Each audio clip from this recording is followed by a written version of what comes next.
Let's return to This Week in America. Here's your host, Rick Bratton. Welcome back, everybody. Coast to Coast, This Week in America. Thank you for sharing some time with us on the program today. The sci-fi fantasy VATICIDE from Coty Clogston has been described as a little like Redwall meets Inglourious Basterds and does an excellent job of portraying the cultural, political, and physical disparities which cause strife between the different species while not skipping on the violence. Coty is also the author of Tap, the first book in the series, VATICIDE from Coty Clogston, and he's our guest on This Week in America. Coty, welcome to the program. It's great to have you with us today. Thank you. It's great to be on. What a great story and imagination and world that you have created. Where was the inspiration? What was the inspiration to create the book VATICIDE? Talk about what went into the process of creating this world. Well, I've always wanted to create, play God a little bit. So I wanted to play God safely. Yes. And I love to create. And I want to make people laugh. I want to make people cry. And especially I want to make people think. So that inspired me to write this book. Yeah, and I'm thinking of that as I'm looking through the book and reading the reviews. You do get people thinking. You take us through a whole gamut of emotions, and then you have us think as we're reading the book. The book's name is interesting, VATICIDE. How did you come up with the title VATICIDE? Well, I originally going to call it regicide. Why? Because it sounded cool. But then I noticed another term, VATICIDE, which stands for the murder of a prophet. And I thought to myself, that right there is far more interesting than my original idea. So I wrote the script, or the story, behind specifically this word, I guess. I guess this word is also an inspiration for the book. But, yeah. Yeah, the book VATICIDE we're talking about with the author Coty Clogston, and that's CotyClogston. I'll give you that if you go to Google it a couple times during the course of the program. Book, of course, available at Amazon, and if you go to our website, thisweekinamerica.us, you can link on directly to information on Coty's book, VATICIDE, as well as Tap, which we'll talk about a little bit later in the interview. I keep talking about this world that you've created. Talk about the setting. Tell us exactly where you're taking us. Well, it's set in Europe primarily, but there are plenty of other places mentioned. None of which is the New World, like America, both of the Americas, not discovered yet. There's a giant fog in the way that essentially rusts metal and makes people choke to death. So, never mind America. But it does take place in Europe, and essentially green technology has been embraced, but not exactly by choice, as there's a race called the Wolfen. And the Wolfen like starting wars, and they use up most of the fossil fuels and stuff like that. Okay. So I guess you could say it's somewhat futuristic. They go down a different tech path than us. So digitally, like computers, they don't exactly have that much.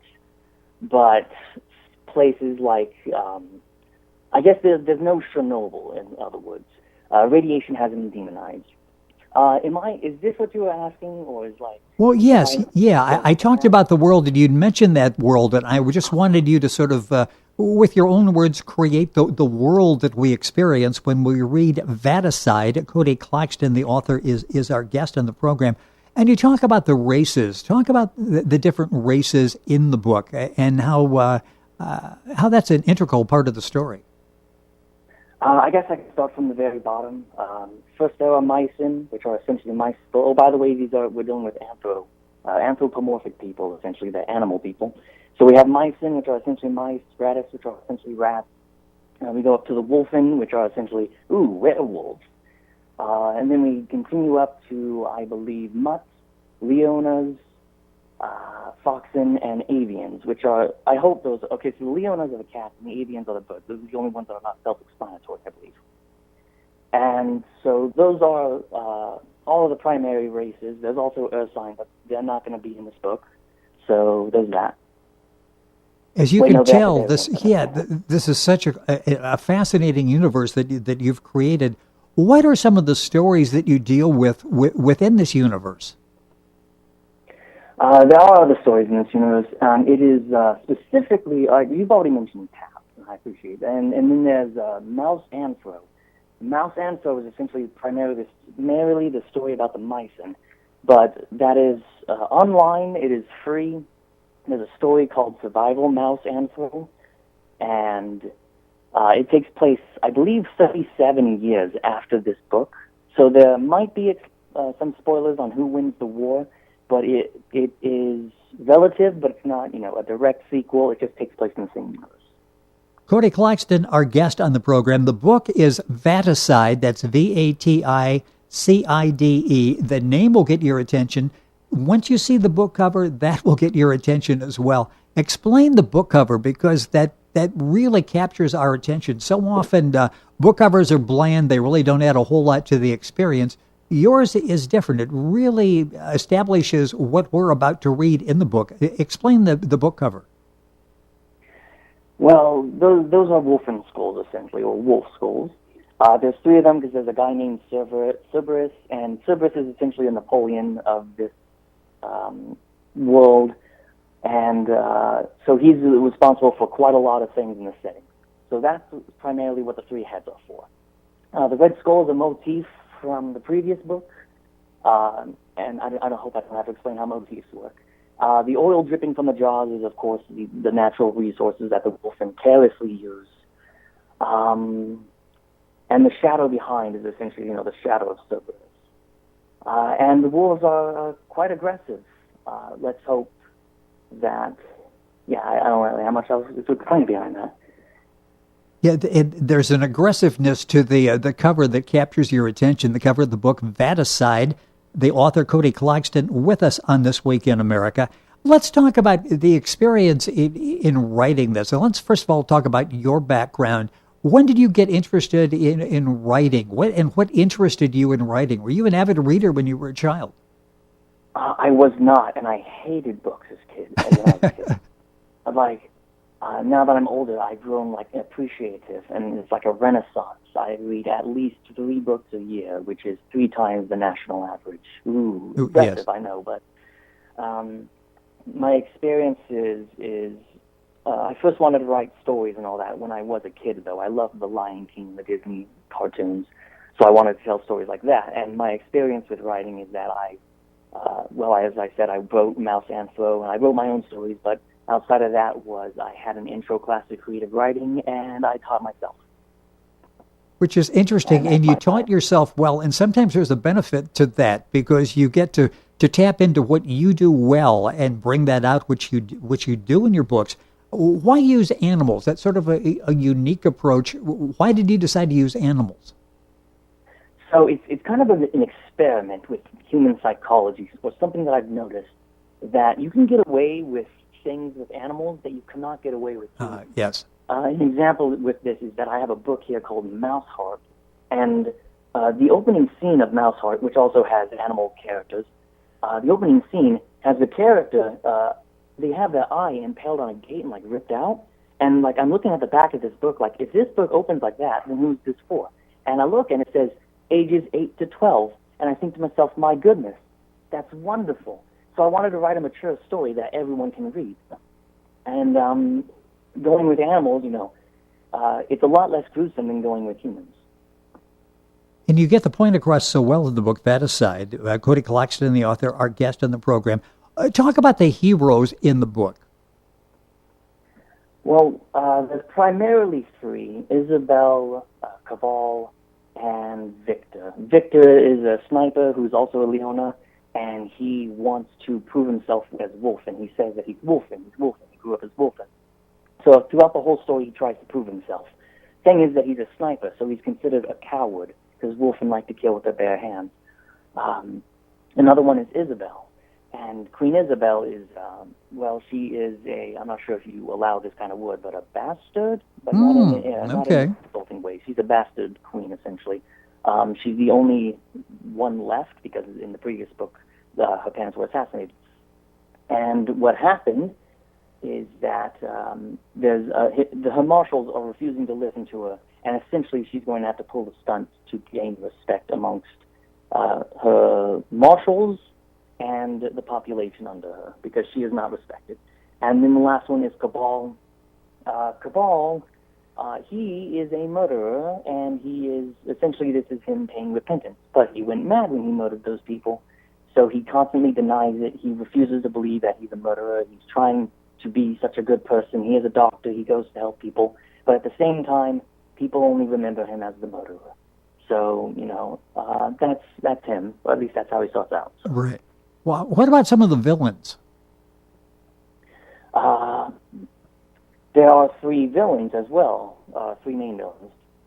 One is Cypher, who's essentially he's a one-armed brainiac, and he's always stealthy, and he knows things that he's not supposed to know. Somehow, I guess you can say he's working in the background.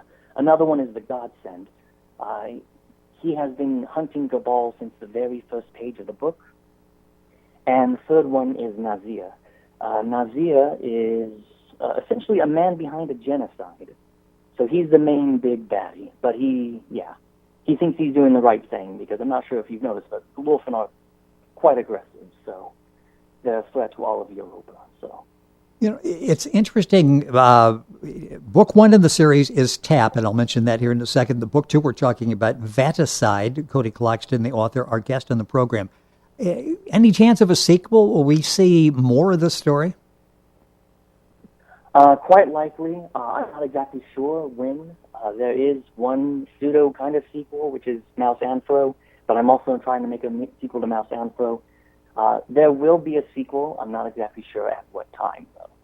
When you write these books, how draining is that? Is this I don't want to say an arduous project necessarily, but I would think it would take something out of you, because there's a lot of thought that goes into the characters, the situations, the story that you're telling. Is that the case? Does this take a lot out of you as you're telling the story? It's a very emotional story, and it gets us thinking. It's so well written.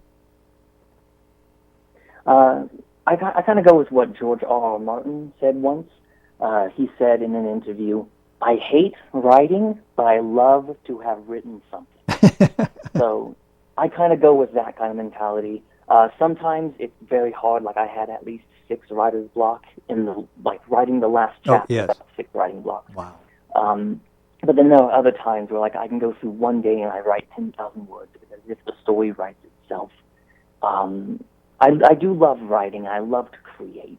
So. It's interesting. So the fun part is when it's over with and you can sit back and hold the book and enjoy it and realize those were your words there. That was your story, and sort of eliminate all of the tasks that get you to that point. Talk about Tap. That was the first in the series. How difficult was that, starting this whole story? Because at that point, it's almost like the first episode of a TV series. You have to sort of over-explain things to establish what it is we're about to see. What was that process like writing Tap? Well, Tap it's relative, but it is not a prerequisite. You can read this book and not read Tap, right, and you would still understand what goes on. I specifically wrote it that way. I love it when sequels and films and movies can stand on their own, even though there are things before and after. So that's how I wrote the book. But with TAP, its title standing for Tactical Auxiliary Personnel, how was it like writing it? It was strenuous. I had no idea what I was getting into. You ever heard of the Dunning-Kruger effect? Oh, yes. Where the less you know about something, the more confident you are? Yep. That was me writing TAP. And then, by the end of it, I realized, oh, goodness, I'm terrible. And so I spent almost an entire year just, going back and trying to fix everything. And so it was much more strenuous, and I had much less confidence in myself than when I was writing this book.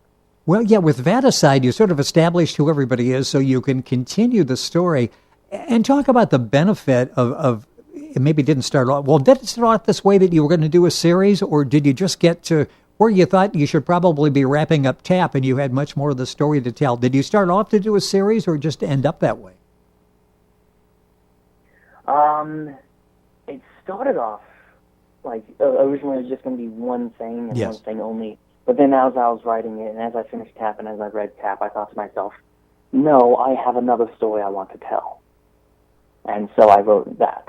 And now I do have a lot of series, a chain of events planned out, but I don't know in which order the events will happen. So. I was just going to say, what all are you working on now? It sounds like your mind is constantly going and throwing out ideas and developing different scenarios. What all are you working on now? Lately I have been focusing my attention on Mouse Anthro, and I do kind of want to publish a novel from that Mouse Anthro, but at the same time I'm looking for a sequel for Mouse Anthro, but at the same time I'm also looking for a fan page with Mouse Anthro, and at the same time I gotta control artwork and other chat rooms with Mouse Anthro. I have a lot going on. That's cool. But, yeah, so that's what I'm currently doing.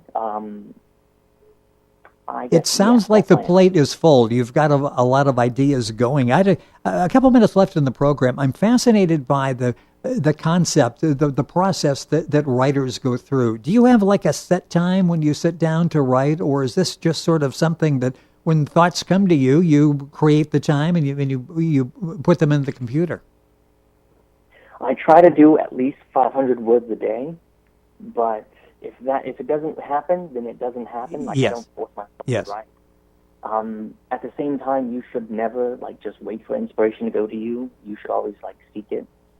And whenever I'm not writing, whenever I'm walking around or at work, I have scenes play out in my head, and I essentially write it over there, but I put it into paper at home. So that's my writing process.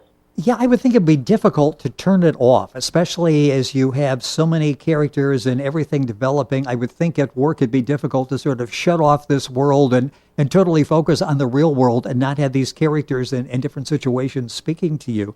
Coty, it's been fun having you on the program. VATICIDE is the second book in the series. That's VATICIDE. Coty Clogston is the author, COTY. CLOGSTON. Want to get that right. The book's available, of course, at Amazon, the usual places. You can link on directly to Coty's Amazon site by going to our website, thisweekinamerica.us. Information there, of course, on tap, the first book in the series. Coty, a pleasure having you with us on the program. Congratulations on the series. Well done. Looking forward to future works of yours. Thank you for being with us on the program. Thank you for having me. It has been our pleasure. A wonderful world you've created. As I said in the beginning, you'll run through a gamut of emotions, and you'll end up with thinking, which isn't all that bad when you finish the book. VATICIDE by Coty Clogston. Information on Amazon, of course, information on our website, thisweekinamerica.us. And we're back after these messages. You're listening to This Week in America with Rick Bratton. More after this.